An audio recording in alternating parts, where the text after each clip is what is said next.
മനുഷ്യ സന്തതികളെ അല്ലാഹു തആല ബഹുമാനിച്ചിട്ടുണ്ട്.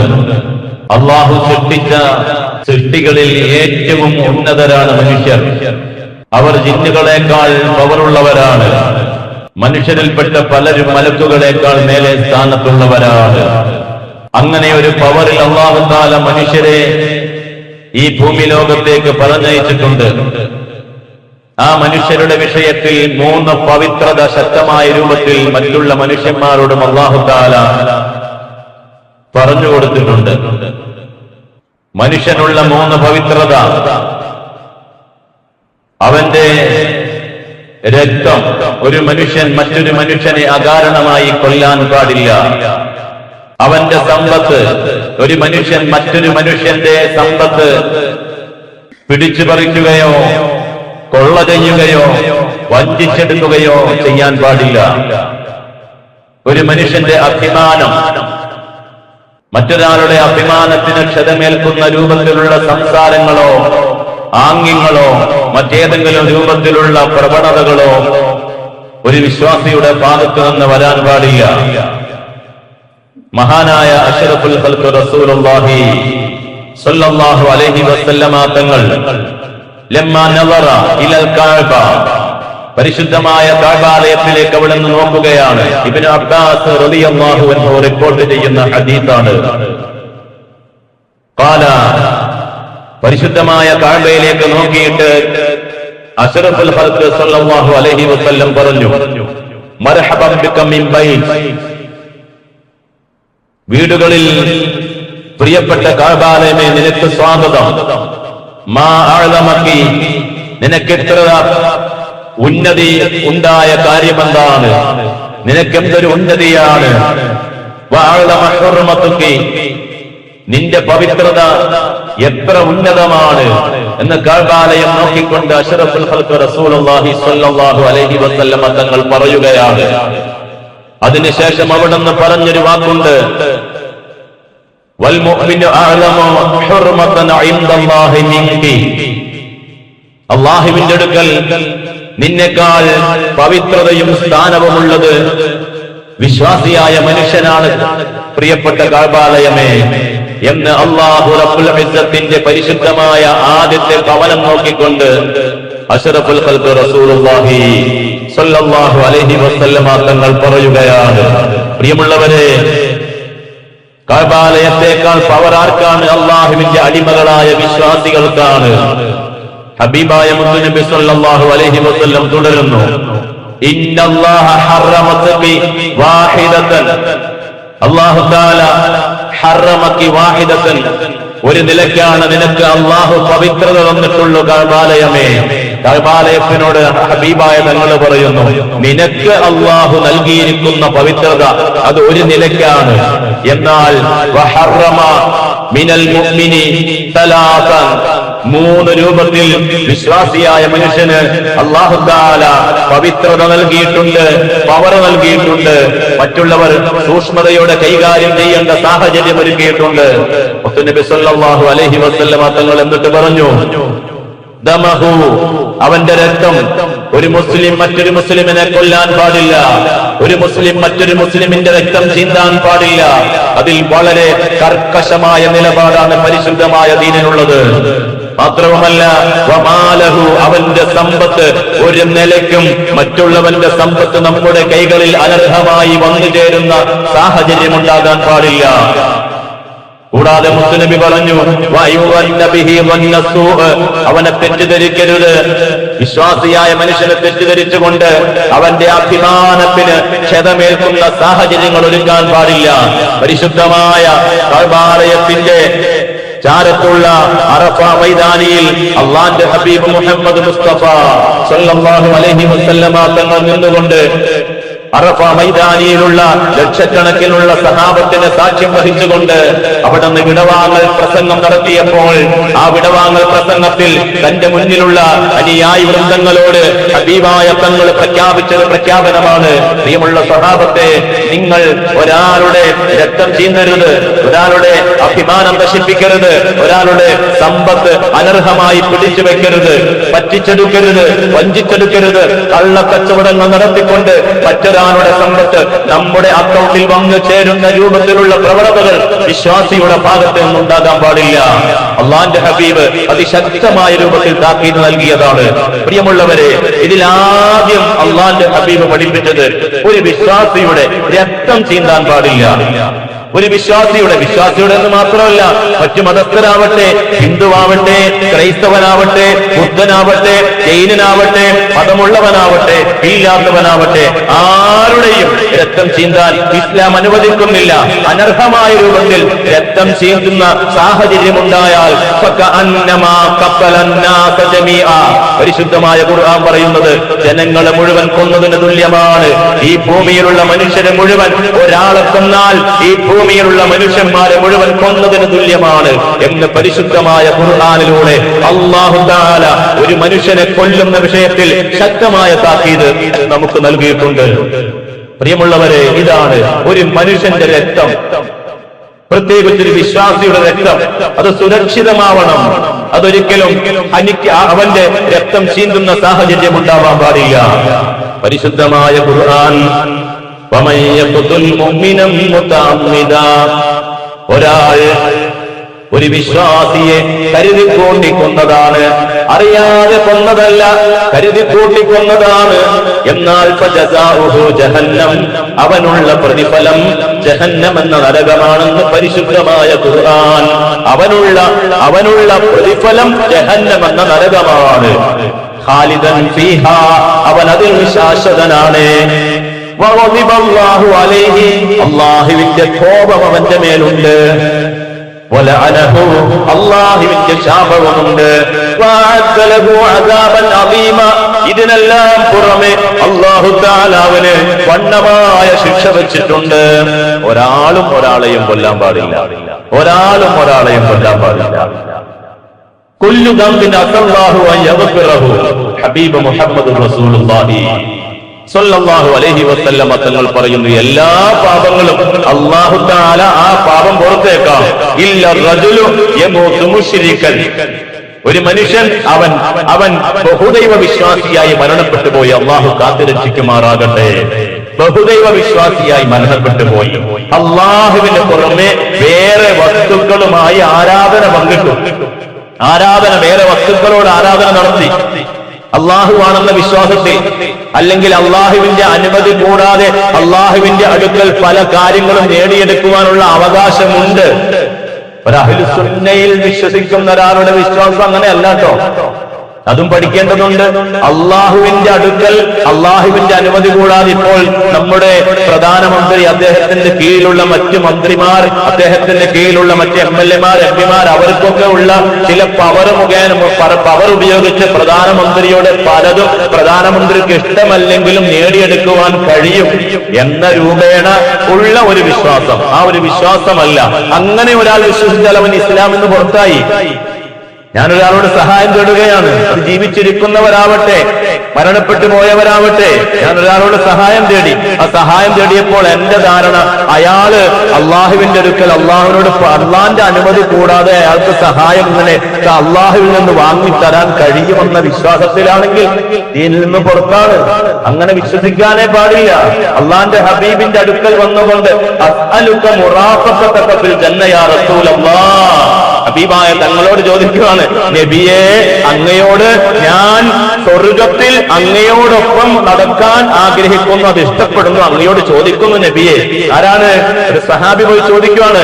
ഈ സ്വഹാബിയുടെ വിശ്വാസം നബി സല്ലല്ലാഹു അലൈഹി വസല്ലം എന്നവർക്ക് അള്ളാഹുവിനോട് ചോദിക്കാതെ അങ്ങനെ ഒരു കാര്യം മുസ്ലിനബിക്ക് തന്നെ ചെയ്തു തരാൻ കഴിയുമെന്ന വിശ്വാസത്തിലാണെങ്കിൽ ആ സഹാബി ഇസ്ലാമിന്റെ ബൗണ്ടറിക്ക് പുറത്താണ്.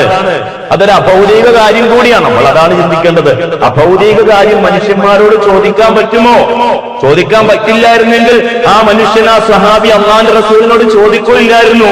അള്ളാന്റെ റസൂല് സ്വന്തം ഇഷ്ടപ്രകാരം അങ്ങനെ ഒരു കാര്യം ചെയ്തു തരാമെന്ന വിശ്വാസത്തിലാണോ ചോദിച്ചത്? അപ്പോൾ തന്നെ ഇസ്ലാമിന്റെ പുറത്തു ആ സഹാബി. ഒരിക്കലും അള്ളാഹു അനുമതി നൽകിയാൽ അല്ലെ, ചില കാര്യങ്ങൾക്ക് സ്വതന്ത്രമായിട്ടുള്ള തീരുമാനങ്ങൾ അള്ളാഹുവിന്റെ റസൂലിന് അല്ലാഹു തആല കൊടുത്തിട്ടുണ്ട്. അതാണ് ലൗലാ അൻ അശുക്ക അലാ ഉമ്മത്തി ലഅമർതുഹും ബിസിവാക്. എന്റെ ഉമ്മത്തിന് പ്രയാസമായി കണ്ടില്ലായിരുന്നുവെങ്കിൽ ഞാൻ അവരോട് പല്ല് തേക്കൽ നിർബന്ധമായി കൽപ്പിക്കുമായിരുന്നു. നിർബന്ധവും സുന്നത്തൊക്കെ കൽപ്പിക്കേണ്ടത് ആരാണ്? അള്ളാഹുവാണ് കൽപ്പിക്കേണ്ടത്. പക്ഷെ ചില കാര്യങ്ങൾ അള്ളാഹു ഹബീബായ മുത്തുനബി സല്ലല്ലാഹു അലൈഹി വസല്ലമ തങ്ങൾക്ക് കൊടുത്തിരിക്കുന്ന സ്വാതന്ത്ര്യങ്ങളുണ്ട്, അല്ലേ? ഇപ്പോൾ പ്രിയമുള്ളവരെ, ആ സ്വാതന്ത്ര്യം അള്ളാന്റെ അനുമതിയോടുകൂടി തന്നെയാണ് കൊടുത്തിരിക്കുന്നത്.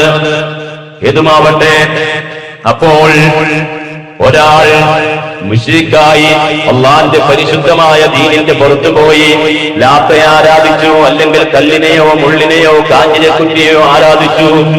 എന്നാൽ അങ്ങനെ ആരാധിച്ചാൽ അവൻ നരകത്തിലാണ്, അവന്റെ പാപം അല്ലാഹു പുറത്തു കൊടുക്കുകയില്ലെന്ന് മുഹമ്മദ് മുസ്തഫ. രണ്ടാമത് അവിടുന്ന് പറഞ്ഞൊരു കാര്യമുണ്ട്. രണ്ടാമത് ഹബീബായ തങ്ങൾ പറയുന്നു, അതിനോടൊപ്പം അവിടുന്ന് കൂട്ടിച്ചേർക്കുന്നു, ഒരു മനുഷ്യൻ കരുതി കൂട്ടിക്കൊണ്ട് ഒരു വിശ്വാസിയെ കൊന്നാൽ, ഒരു വിശ്വാസിയെ കരുതി കൂട്ടിക്കൊണ്ട് കൊന്നാൽ അല്ലാഹു അവന്റെ പാപം പൊറുക്കില്ലെന്ന് മുഹമ്മദ് മുസ്തഫ. ഞാനൊന്നും അങ്ങനെ കൊന്നിട്ടില്ല കേട്ടോ. ഞാൻ ആരെയും കൊന്നിട്ടില്ല. 45 വയസ്സ് കഴിഞ്ഞ് 50ാമത്തെ വയസ്സിലേക്ക് എത്തി. ഇളയ മോന് 17 വയസ്സായി. സങ്കല്പിക്കുക, ഇളയ മോന് 17 വയസ്സായി. അപ്പോൾ ഭാര്യ ഗർഭിണിയായി. പടച്ചോനെ പുലിവാലായാലും നാണക്കേടാവൂലോ അല്ലാഹ്.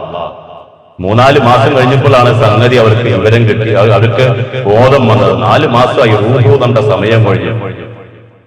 അതീവ രഹസ്യമായി ആ തന്റെ വയറ്റിൽ ജനിക്കുന്ന തന്റെ പ്രിയപ്പെട്ട കരളിന്റെ കഷ്ണത്തെ കൊണ്ടുപോയി ഏതോ ക്ലിനിക്കിൽ കൊണ്ടുപോയി ജ്യൂസ് അടിച്ചു കളഞ്ഞു.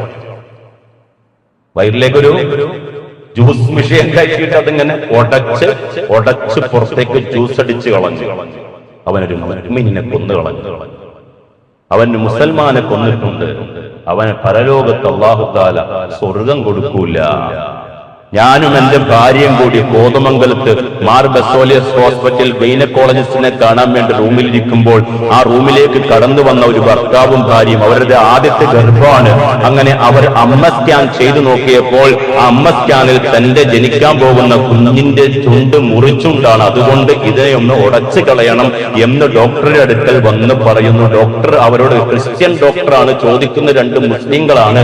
ക്രിസ്ത്യൻ ഡോക്ടർ ചോദിക്കുവാണ്, കുഞ്ഞ് ഉണ്ടാവാതെ ഒരു കുഞ്ഞിക്കാല് ജനിക്കാൻ വേണ്ടി ആഗ്രഹിച്ച് ഒരുപാട് ലക്ഷങ്ങൾ മുടക്കി നേർച്ചയിട്ടും അതുപോലെ ചികിത്സ നടത്തിയും എന്റെ മുന്നിൽ വന്ന് പൊട്ടിക്കരഞ്ഞ ദമ്പതികളുണ്ട്. അവരെ ഓർക്കുമ്പോൾ നിങ്ങളുടെ കാര്യം വെച്ച് നോക്കുമ്പോൾ എനിക്ക് നിങ്ങളുടെ മുഖത്ത് നോക്കാൻ പോലും ലജ്ജ തോന്നുന്നു എന്നൊരു ക്രിസ്ത്യൻ ഡോക്ടർ തിരുത്തി കൊടുത്തെങ്കിൽ അത്രയും പദപ്പതിച്ച ആളുകളും നമുക്കിടയിൽ മുസ്ലിം എന്ന പേരിൽ ജീവിക്കുന്നുണ്ടെന്ന ബോധം നമുക്ക് വേണം. അങ്ങനെയുണ്ട്. അവരും സുഡാനിൽ പോയി കൊല്ലണ്ട, അല്ലെങ്കിൽ വേറെ എവിടെയെങ്കിലും പോയി കൊല്ലണ്ട. ഇവിടെ തന്നെ എത്ര ആളുകൾ രഹസ്യമായിട്ട് നടക്കുന്നുണ്ട് അബോർഷൻ. അതീവ രഹസ്യമായി നടത്തുന്ന ഈ അബോർഷൻ ഇത് തന്നെയാണ് ഒരു മുസ്ലിമിനെ കൊന്നുകളയൽ. എങ്ങനെ ഒരു മുസ്ലിമിനെ കൊന്നിട്ട് സന്തോഷത്തോടെ ജീവിതത്തിൽ ഒന്ന് ചിരിക്കാൻ കഴിയും? അങ്ങനെ അബോർഷൻ നടത്തിയ ആരെങ്കിലും എന്റെ സദസ്സിലുണ്ടെങ്കിൽ ഇനി ജീവിതത്തിൽ അവനെ മനസ്സ് തുറന്ന് സ്വന്തം കുട്ടിയെ ഓർത്തിട്ടൊന്ന് ചിരിക്കാൻ കഴിയുമോ? അത്ര ഗൗരവമല്ലത്. നിസാരമായി നമ്മൾ കാണുന്നത്, നിസാരമായി നമ്മൾ പലപ്പോഴും ചിന്തിക്കുന്ന വിഷയം, അതിന്റെ ഗൗരവം എത്രയാ? ഒരു മുസ്ലിമിനെ കൊന്നുകളഞ്ഞു, ഈ ഭൂമിയിലേക്ക് ജനിക്കുക പോലും ചെയ്യാത്ത, ഒരു തെറ്റുപോലും ചെയ്യാത്ത, നേരെ സ്വർഗത്തിലേക്ക് പോകേണ്ട അവസ്ഥയിലേക്കുള്ള ഒരു മുസ്ലിമിനെ കൊന്നുകളയാൻ ഒരു മടിയും കാണിക്കാത്ത അവസ്ഥയിലേക്ക് നമ്മുടെ സമുദായം അധപ്പതിച്ചു. അങ്ങനെ ചെയ്തു നിസാരമായി നാം തള്ളരുത്. അല്ലാഹുവിന്റെ റസൂൽ മുഹമ്മദ് മുസ്തഫ സല്ലല്ലാഹു അലൈഹി വസല്ലമ തങ്ങൾ പറയാ, അവൻ ഒരിക്കലും അല്ലാഹു തആല മുശ്രിക്കിനെ പോലെ പാപം പൊറുക്കപ്പെടാൻ യോഗ്യതപ്പെട്ടവനല്ല, അർഹതപ്പെട്ടവനല്ല. മുശ്രിക്കിനെ പോലെ അവനും നരകമാണ്. ഹബീബായ മുത്തുനബി പറയുന്നു, പരിശുദ്ധമായ ഖുർആനിലൂടെ ഈ വിഷയം അല്ലാഹു തആല പറയുവാണ്, വമൻ ഖതല നഫ്സൻ ബിഗൈരി നഫ്സിൻ, അർഹത കൂടാതെ ഒരാളെ കൊന്നാൽ, ഭൂമിയിൽ കുഴപ്പമുണ്ടാക്കാൻ വേണ്ടി കൊന്നാൽ, ജനങ്ങളെ മുഴുവൻ കൊന്നതിന് തുല്യമാണ്. വിശുദ്ധമായ ഖുർആൻ ഒരാളെയും നമ്മൾ കൊല്ലുന്ന സാഹചര്യം ഉണ്ടാവരുത്. മക്കൾ വന്നിട്ട് പറയാ, ബാപ്പ സമ്പതം അബദ്ധം പറ്റിപ്പോയി, എന്താ 50 വയസ്സായി, എനിക്ക് ഇപ്പൊ ഇങ്ങനെ ഭാര്യ ഈ ഗർഭിണിയായിട്ടുണ്ട്, 4 മാസം കഴിഞ്ഞ്, ഇപ്പോഴാണ് ഞങ്ങൾ അതിനെക്കുറിച്ച് ചിന്തിക്കുന്നത്, അവളുടെ മെൻസസ് നിന്നോന്ന് ഞങ്ങൾ ശ്രദ്ധിച്ചില്ല, അറിഞ്ഞില്ല. അല്ലാ, 4 മാസം ഒന്നും ആവണ്ട, വയറിൽ കുട്ടി പിടിച്ചു എന്നറിഞ്ഞാൽ തന്നെ അതിന് പോയി അബോർഷൻ ചെയ്യൽ തനിച്ച് ഹറാമാണ്. അപ്പൊ ഉസ്താദ് എന്നെ കളിയാക്കും. എന്റെ ഏറ്റവും ഇളയ അനിയൻ, തുറന്നു പറയാലോ, ഏറ്റവും ഇളയ അനിയൻ എന്നെക്കാളും ഒരു 10, 16, 17 വയസ്സ്, എന്നെക്കാളും 17, 20 വയസ്സിന് മേലെ വ്യത്യാസമുണ്ട്. ഈ കുഞ്ഞിനെ പ്രസവിച്ചിടുന്നപ്പോൾ വകയിലൊരു അമ്മായി വന്ന് ചോദിച്ച ചോദ്യമുണ്ട്, നാണമില്ലടാ, ഇനിയും നിർത്താറായില്ല ഈ പരിപാടി, ഞങ്ങൾക്ക് പുറത്തിറങ്ങി നടക്കണമെന്ന്. എല്ലാ കുടുംബത്തിലും സംഭവിക്കും, പല കുടുംബത്തിലും സംഭവിക്കുന്നതാണ്. എന്റെ ഒരു കൂട്ടുകാരനുണ്ട്. ആ കൂട്ടുകാരൻ ഉണ്ടായിട്ട് അവരുടെ മൂത്ത ജ്യേഷ്ഠത്തി ഈ കൂട്ടുകാരൻ ഉണ്ടായിട്ട് കാലങ്ങളോളം സ്വന്തം ഉമ്മാരോട് മിണ്ടിയില്ല. കാരണം സ്കൂളിൽ ചെല്ലുമ്പോൾ കളിയാക്കും. അത്രത്തോളം നമ്മൾ ഈ ഭൂമിയിലെ നിയമങ്ങളോട് നമ്മൾ പൊരുത്തപ്പെട്ടു കഴിഞ്ഞു. അള്ളാഹുവിന്റെ നിയമത്തോട് നമുക്ക് കൂടി നിൽക്കാൻ കഴിയുന്നില്ലാത്ത അത്രയും നാം തരംതാണ് പോയി കഴിഞ്ഞു. അള്ളാഹു കാത്തുരക്ഷിക്കുമാറാകട്ടെ. ഒരിക്കലും ഒരു കുഞ്ഞ് ജനിക്കാന്ന് വെച്ചാൽ ഏറ്റവും വലിയ അനുഗ്രഹം. ചിലപ്പോ ആ ജനിച്ച കുഞ്ഞിനെ കൊണ്ടായിരിക്കും ഏറ്റവും സന്തോഷം ഉണ്ടാവുക, ആ കുഞ്ഞിനെ കൊണ്ടായിരിക്കും ഏറ്റവും സന്തോഷം കിട്ടുക ദുനിയാവില്. പക്ഷെ നമുക്കതൊരു ഒരു പരിഹാസ്യമാണ്. കിളവനായി ഇപ്പോഴും സംഭവം എന്തൊക്കെയോ നടക്കുകയാണ്. എന്റെ കിളവനായൊന്നും പറ്റൂലേ? അള്ളാഹു ദുനിയാവിൽ തന്ന വലിയൊരു അനുഗ്രഹത്തിന്റെ ഭാഗ. ഇതൊന്നും പറ്റൂല. കിളവനായാല് വയസ്സനായ അതൊന്നും പറ്റൂല. അങ്ങനെയാണോ നിയമം?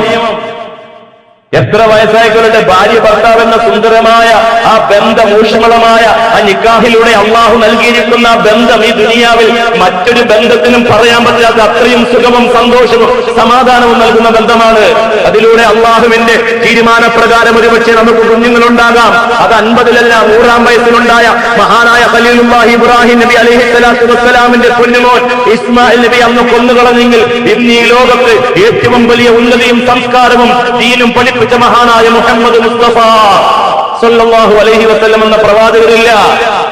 ഇസ്മായിൽ നബി ജനിച്ച അള്ളാഹിന്റെ പ്രവാചകരായ ഇബ്രാഹിം നബിയുടെ 100-ാം വയസ്സിലാണ്. ഇസ്മായിൽ നബിയെ കൊന്നുകളഞ്ഞെങ്കിൽ ഇവിടുത്തെ അവസ്ഥ എന്താണ്? ആലോചിച്ച് നോക്കണം. നമ്മള് അള്ളാന്റെ ദീൻ മുറുകെ പിടിക്കണം. ആരെന്ത് പറഞ്ഞോട്ടെ, ആര് പരിഹസിച്ചോട്ടെ, എന്റെ മരണം വരെയും എനിക്ക് അഭിമാനമായി തന്നിട്ടുള്ള എന്റെ പാരത്രിക ലോക ജീവിതത്തിന്റെ സ്വർഗത്തിന് വേണ്ടി അള്ളാഹു സംവിധാനിച്ചിട്ടുള്ള പരിശുദ്ധമായ ദീൻ വിട്ട് ഒരാളുടെ വീണ പോലും ഞാൻ ചലിക്കൂല എന്ന ഉറച്ച ഈമാനും ബോധവും നമുക്കുണ്ടാവണം. അള്ളാഹു നമുക്ക് ഭാഗ്യം നൽകട്ടെ. പ്രിയമുള്ളവരെ, കൊലപാതകം അധികരിക്കുകയാണ്. ഖിയാമത്ത് നാളിന്റെ അടയാളമാണ്. ഖുർആന്റെ ഹബീബ് മുഹമ്മദ് മുസ്തഫ സല്ലല്ലാഹു അലൈഹി വസല്ലമ തങ്ങൾ കൊലപാതകം ഖിയാമത്ത് നാളിൽ അധികരിക്കുമെന്ന്. അവസാനം എന്തിനാണ് കൊല്ലുന്നത്, എന്തിനാണ് കൊല്ലപ്പെട്ടത്, കൊന്നയാൾക്കും അറിയില്ല, കൊല്ലപ്പെട്ടവർക്കും അറിയില്ല. അങ്ങനെ അവസ്ഥയിലേക്ക് എന്റെ സമുദായം അധപ്പതിക്കുമെന്ന് മുഹമ്മദ് മുസ്തഫ. കുഫാർ പ്രത്യേകം എടുത്ത് അള്ളാന്റെ റസൂൽ പറയുന്നുണ്ട്. കുഫാർ ശത്രുക്കളല്ല, ഇസ്ലാമിന്റെ ശത്രുക്കളെ അല്ല, മറിച്ച് മുസ്ലിമിനെ കൊല്ലുക. ഇന്ന് സുഡാനിൽ നടക്കുന്നത് അത് തന്നെയാണ്. ഒരു സ്വർണ്ണമല കണ്ടുകൊണ്ട് അധികാരം കൊതിച്ചുകൊണ്ട് പരസ്പരം തമ്മിലൊടിച്ച് ആയിരക്കണക്കിന് ആളുകളെ ബലാത്സംഗം ചെയ്യുന്നു, കൊല്ലുന്നു, കത്തിക്കുന്നു, പീഡിപ്പിക്കുന്നു. ലക്ഷക്കണക്കിന് ആളുകൾ എവിടേക്ക് പോയി എന്ന് പോലും അറിയാത്ത രൂപത്തിൽ അവസ്ഥകൾ വളരെ വളരെ ഗൗരവമുള്ളതായി തീർന്നിരിക്കുകയാണ്. സുഡാനിൽ അധികാരത്തിന് വേണ്ടി, അധികാര കൊതിക്ക് വേണ്ടി രക്തം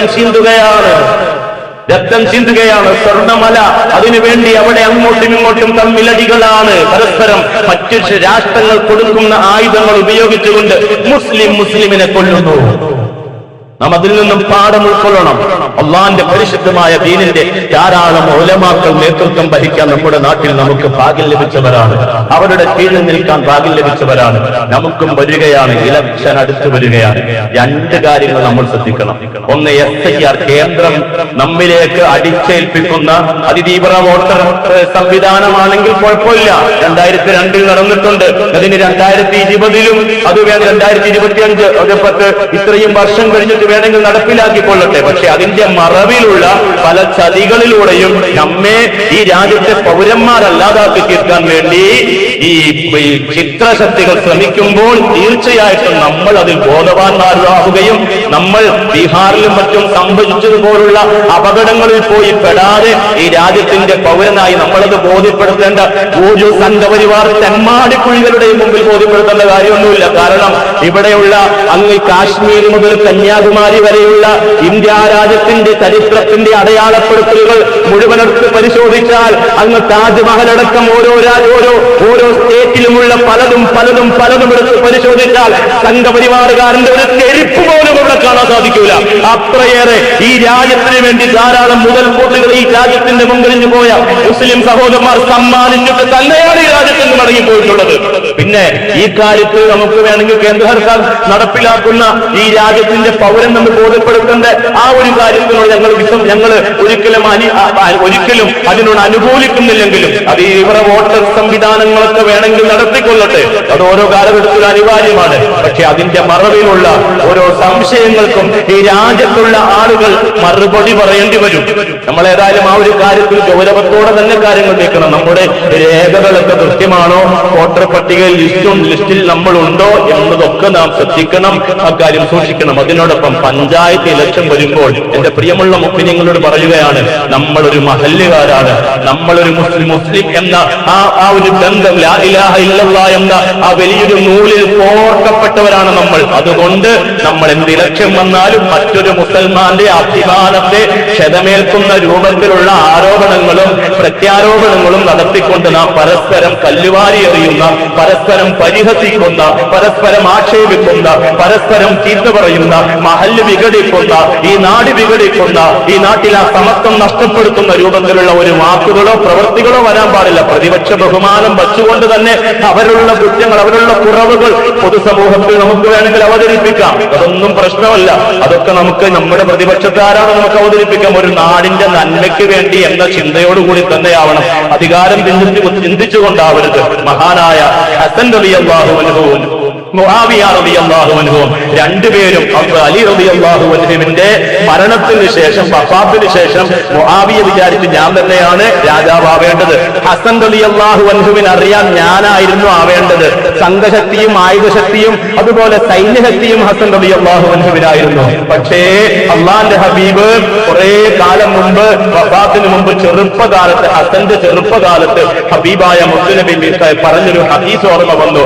ഹസനിലൂടെ ഈ സമുദായത്തിൽ ഐക്യം പുലരുമെന്ന ഒരു വാക്ക് ഓർമ്മ വന്നു. ഹസൻ റളിയല്ലാഹു അൻഹു ആയുധശക്തിയും സൈന്യശക്തിയും തന്റെ ന്യായവുമുള്ളപ്പോൾ തന്നെ മുആവിയയോട് യുദ്ധത്തിനുള്ള ഒരുക്കങ്ങൾ നടത്തിക്കൊണ്ടിരിക്കുമ്പോൾ ഒരുക്കം നടത്തുന്നവരോട് നിർത്തൂ എന്ന് പറഞ്ഞ് മുആവിയ റളിയല്ലാഹു അൻഹുവുമായി ചർച്ച നടത്തിക്കൊണ്ട് എനിക്ക് അധികാരം വേണ്ട, നിങ്ങൾ തന്നെ അധികാരത്തിൽ വന്നുകൊള്ളൂ എന്ന് മുസ്ലിമീങ്ങൾ തമ്മിലുള്ള രക്തം ചൊരിച്ചിൽ ഉണ്ടാവാതിരിക്കാൻ വേണ്ടി അവിടുന്ന് ക്രിയാത്മകമായ ഇടപെടലുകൾ നടത്തിയെന്ന് ചരിത്രം പഠിപ്പിക്കുന്നുണ്ടെങ്കിൽ ഒരു നാട്ടിൽ ഒരാൾ സ്ഥാനാർത്ഥിയായി നിൽക്കൽ അല്ലെങ്കിൽ ഒരു സ്ഥലത്ത് ഒരാൾ അധികാരത്തിൽ വരാൻ മറ്റുള്ളവർക്ക് വെറുപ്പും പ്രയാസവുമാണ് എങ്കിൽ നാം അത് മനസ്സിലാക്കിക്കൊണ്ട് നാം തന്നെ സ്വയം പിൻവലിഞ്ഞ് അവിടെ അർഹതപ്പെട്ടവർക്ക് സ്ഥാനം കൊടുക്കുവാനുള്ള വിശാലമായ മനസ്സ് നമ്മുടെ ഭാഗത്തുനിന്ന് ഉണ്ടാവണം. എനിക്ക് പ്രത്യേക രാഷ്ട്രീയം പറയുമല്ല, എല്ലാ രാഷ്ട്രീയക്കാരോടുമുള്ള ഒരു അപേക്ഷയാണ് നാടിന്റെ ഐക്യം. ഹിന്ദു, മുസ്ലിം, ക്രിസ്ത്യൻ, മറ്റുള്ളവരുമായിട്ടുള്ള ഐക്യം, അതുപോലെ മുസ്ലിമീങ്ങൾക്കുള്ള ഇടയിലുള്ള ഐക്യം, അതാണ് നമുക്ക് പ്രധാനം. അതിനുവേണ്ടി ഈ ഇലക്ഷനെ നാം അതേ രൂപത്തിൽ കണ്ടുകൊണ്ട് ചരിക്കണമെന്ന് നിങ്ങളോട് അഭ്യർത്ഥിച്ചുകൊണ്ട് ഞാൻ എന്റെ വാക്കുകൾക്ക് വിരാമം കുറിക്കുകയാണ്. അല്ലാഹു തആല ഖൈറും നന്മയും ജീവിതത്തിൽ ഉൾക്കൊള്ളുവാനും പ്രാവർത്തികമാക്കുവാനും അവസാനം ആഖിബത്ത് നന്നായി മരിക്കുവാനും നമുക്ക് എല്ലാവർക്കും തൗഫീഖ് നൽകുമാറാകട്ടെ.